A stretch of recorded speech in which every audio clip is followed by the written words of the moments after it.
उज्जैन में शिक्षा के क्षेत्र को मजबूत करने की दिशा में राउंड टेबल 375 ने सराहनीय पहल की है। संस्था द्वारा एक विद्यालय में 4 नए क्लासरूम का निर्माण कर उनका लोकार्पण किया गया। इसके साथ ही विद्यार्थियों को पढ़ाई के लिए आवश्यक मूलभूत सुविधाएं भी उपलब्ध कराई गई। संस्था का कहना है कि शिक्षा ही बच्चों को आत्मनिर्भर बनाने और देश के उज्जवल भविष्य की नींव तैयार करने का सबसे प्रभावी माध्यम है। संवाददाता कमल चौहान की रिपोर्ट। यहाँ की ज़रूरत को समझा कि यहाँ सच में अगर आप नज़र घुमा के देखें तो इंफ्रास्ट्रक्चर पहले कैसा था और अब ये 4 क्लासरूम का कैसा है, उस नीड को समझते हुए जैसा इन लोगों ने कंस्ट्रक्शन करा है वो काम प्रशंसनीय है। कितने लोग हैं जो ये कार्य कर रहे हैं? राउंड टेबल में तकरीबन 22 मेंबर्स हैं और उज्जैन राउंड टेबल में, और एक एरिया 17 होता है जो पूरे मध्य प्रदेश में कुछ 5-7 जिलों या शहरों को मिला के बनता है। जी, क्या नाम है आपका? मेरा नाम डॉक्टर अपर्णा मित्तल। भूमि पूजन होने के बाद आज इतना बढ़िया निर्माण किया है, क्या उद्देश्य है इसका पूरा? देखिए, राउंड टेबल का मेन उद्देश्य है फ्रीडम थ्रू एजुकेशन। दान हर तरीके का होता है, बट एजुकेशन एक ऐसी चीज है जिससे बच्चों को आप अगर अभी से एजुकेट करते रहेंगे तो उन्हें कभी भी जीवन में किसी के आगे हाथ फैलाने की जरूरत नहीं। खुद अपने हिसाब से पढ़ाई करके डॉक्टर, इंजीनियर, लीडर्स सब बन सकते हैं। तो इसीलिए राउंड टेबल का मेन मोटो है फ्रीडम थ्रू एजुकेशन, जिसी के लिए हम लोग सारे संस्था और ये उज्जैन राउंड टेबल 375 के द्वारा बनाए गए 4 क्लासरूम है जो हम लोगों ने अभी आपके सामने भूमि पूजन भी किया था और आज इसको इनॉग्रेट भी कर दिया। लगभग कितने बच्चों को शिक्षा मिलेगी? इस स्कूल में करीब 100 बच्चे थे, जिनसे अभी हमें उम्मीद है ये 4 क्लासरूम बनने के बाद करीब 50 बच्चों का और बढ़ना होगा, तो करीब 150 बच्चों इस स्कूल में पूरे की पूरी हो जाएंगे। जी, कहीं ना कहीं आपका बच्चों के लिए क्या प्रोसेस रहेगा? देखिए, बच्चे ही फ्यूचर है इस देश के। हम लोगों को भी हमारे पेरेंट्स ने पढ़ाया लिखाया, इसीलिए आज हम इस लेवल पे पहुंचे हैं। हम भी चाहते हैं बच्चे आज पढ़ेंगे तो आज कल से कोई पायलट बनेगा, कोई देश की सेवा करने के लिए सैनिक बनेगा, कोई अच्छा लीडर बनेगा जो हर चीज में आगे बढ़ाएगा और इस देश को आगे बढ़ाएगा। जी, क्या नाम है आपका? सौमिल मित्तल। मैं करंट चेयरमैन हूँ उज्जैन राउंड टेबल का 375 का। ये हमारे एरिया 17 के पूरे के चेयरमैन मध्य प्रदेश के उमंग अग्रवाल। आप दे दीजिए। शिक्षा एक बुनियादी ज़रूरत है हर बच्चे के भविष्य के लिए, उज्जवल भविष्य के लिए, और इसी महत्वता को देखते हुए, इसी ज़रूरत को देखते हुए राउंड टेबल जो है संस्था पिछले 26 सालों से हम लोग कार्य कर रहे हैं। और पिछले 26 सालों में मुझे बताते हुए बड़ा अच्छा लग रहा है, खुशी हो रही है कि हम लोग करीबन 1 करोड़ 10 लाख बच्चों को ज़्यादा से ज़्यादा लाभान्वित कर चुके हैं। लगभग कितने स्कूल आपके? हम लोग अभी तक 10,000 क्लासरूम्स के ऊपर बना चुके हैं ऑल ओवर इंडिया में, जिससे 1 करोड़ 10 लाख बच्चे लाभान्वित हो चुके हैं।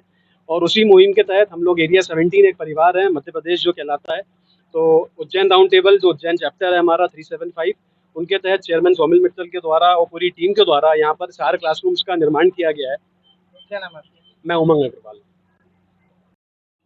ये राउंड टेबल इंडिया एक ऑर्गेनाइजेशन है जो शिक्षा के माध्यम से बच्चों को शिक्षित करके उनको आगे बढ़ाना चाहती है, क्योंकि हमारे यशस्वी मुख्यमंत्री जी और हमारे मोदी जी का भी यही है।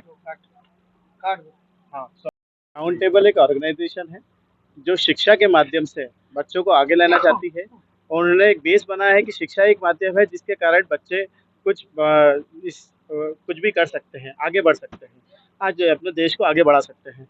तो इसलिए सबसे ज़्यादा इम्पोर्टेंट है बच्चों के लिए एक शिक्षा निर्माण के लिए कि एक इनके लिए इंफ्रास्ट्रक्चर हो, इसलिए क्लासरूम बनाने का काम राउंड टेबल ने स्टार्ट किया। आज मुझे गर्व है कि हमारी संस्था 2 क्लासरूम रोज़ 2 क्लासरूम बन रहे हैं राउंड टेबल के माध्यम से, और इससे कई लाखों बच्चे शिक्षित हो रहे हैं और बहुत आगे पद पे जा रहे हैं। क्या नाम है आपका? प्रशांत बजाज। मैं चाहूँगा इस संस्था में जुड़े सभी लोग सम्राट परिवार के बच्चे हैं, सभी 40 उम्र के लगभग के बच्चे हैं, और ये खुद जो स्कूल बना रहे हैं ना हमने किसी से फंड्स मांगे हैं। ये हम और हमारे साथ जो हमारे लीड स्पॉन्सर्स हैं जो हमको पूरे नेशनल वाइड स्पॉन्सर करते हैं, पूरा वह हमने उनके साथ मिलकर इसको बनाया है, और आगे भी और क्लासरूम इससे अच्छे क्लासरूम बनाते रहेंगे। आपके संस्था के द्वारा अभी तक बच्चों को क्या उपहार दिया और क्या शिक्षा आपके द्वारा मिलेगी? जैसे कि आज के इनॉग्रेशन के में हम लोगों ने क्लासरूम के साथ साथ अंदर बैठने के लिए लाइट, पंखे और टेबल चेयर्स भी दी है। हमारे ही एक टेबलर ने आज यहाँ पे बैग्स और पूरी स्टेशनरी किट का डोनेशन दिया है। तो लगभग जो भी मूल सुविधाएं एक बच्चे को पढ़ाई के लिए चाहिए वो सब हमारे द्वारा यहाँ पे दी गई है। बच्चों को अभी तक आपके द्वारा मिल चुकी है? देखिए, आज जो मिली है वो लगभग 150 बच्चों के लिए हम लोग कर रहे हैं, और पिछले साल भी हम लोगों ने किया था, आने वाले कई सालों में भी करते जाएंगे। तो ये संख्या हर साल बढ़ती रहेगी। जी, क्या नाम है आपका? अंकित विजयवर्गीय। ये संस्था वाकई में बहुत अच्छी संस्था है और इस संस्था के जितने भी ये जो काम करने वाले हैं इन सब सपूत इतना इनके परिवार का जो माहौल है वो इतना अच्छा संस्कारित है, इतने अच्छे संस्कार दिए हैं जो ये अपने माता पिता से ज़्यादा अच्छा काम करके दे रहे हैं। सेठिया परिवार को क्या सेठिया। देंगे आप? तो इतने अच्छे कार्य करते हैं, अभी बीच में बहुत बढ़िया कार्य किया, उस विषय में क्या कहना है? तो सेठिया परिवार का बहुत बहुत मैं आभार, ये हासमपुरा परिवार की तरफ से बहुत आभार व्यक्त करता हूँ। और जो इन्होंने ये काम किया इससे ये फ़र्क पड़ा है स्कूल में। अभी हमारा स्कूल का स्टाफ गांव में सर्वे करने गया था और जब से 4 कमरे पे सब प्राइवेट स्कूल में जिनके बच्चे पढ़ रहे हैं ना वो कह रहे हैं हम हमारे बच्चों को सरकारी स्कूल में भर्ती कराना चाह रहे हैं। वो बच्चों की संख्या भी बढ़ी है। लगभग इस लगभग कारण। कितने बच्चे पढ़ते थे और क्या क्या परेशानी थी उस टाइम?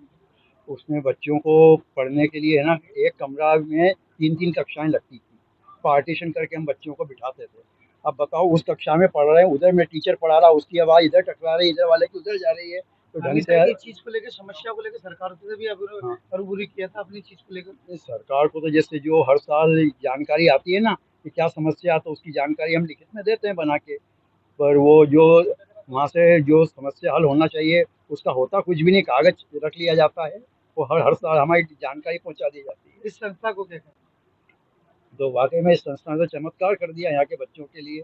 जो बच्चे एक कक्षा में 3-3 कक्षा में पढ़ते थे और टीचर को भी इतनी पढ़ाई होती थी कि जैसे छोटी कक्षा के बच्चों को रटाना पड़ता है, बार बार बोलना पड़ता है, तो वो इतनी तेज आवाज़ वाले बच्चे वो बड़ी कक्षा के बच्चों को आराम से पढ़ाना पड़ता है, तो आवाज़ की टकराती तो ढंग से पढ़ा भी नहीं पाते थे।